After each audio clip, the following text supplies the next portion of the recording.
এই দেখি দেখি দেখি কিন্তু যাবেন ইব্রাহিম হুজুর ছিল এখন দাঁড়িয়ে আছে বসলো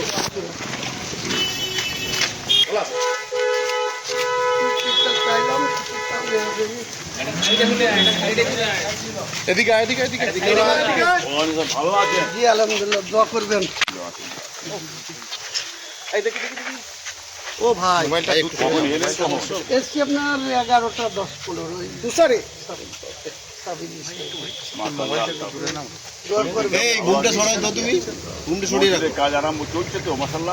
আপনার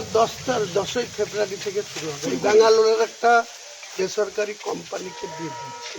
টেন্ডার দিয়ে দিচ্ছে হ্যাঁ ভালো করছে তার নাহলে আমরা পলিটিক্সে আছি তো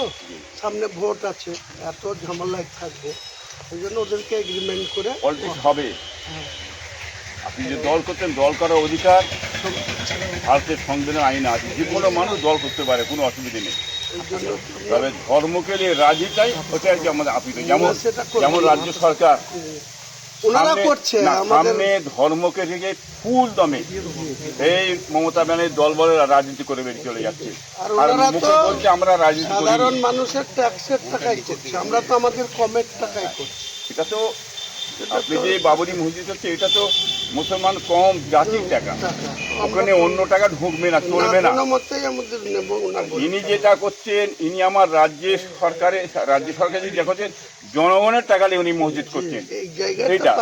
এইবারে মন্দির করছে এটা তো হিন্দু ভাড়া করতে বলেন না তো ওনাকে উনি জোর করে করে বিভাজন করে হিন্দু ভোটটা টানবার জন্য এই কৌশলটা উনি চালিয়েছে এটা বাংলার মানুষ জানে এটা নতুন ব্যাপার তো নয় ওনারা বললে ধরেন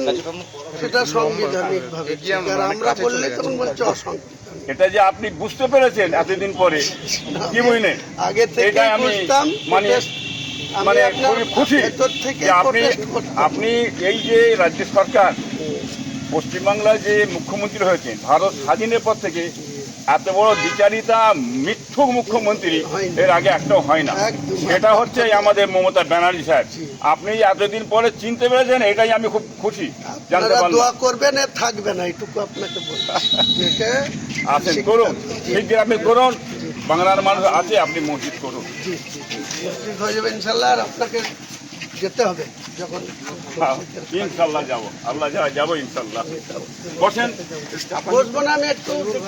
আব্বাস ভাইজানকে একবার দেখা করি তারপরে নামাজ পড়ে আবার আমি কলকাতায় 4টায় পৌঁছাতে হবে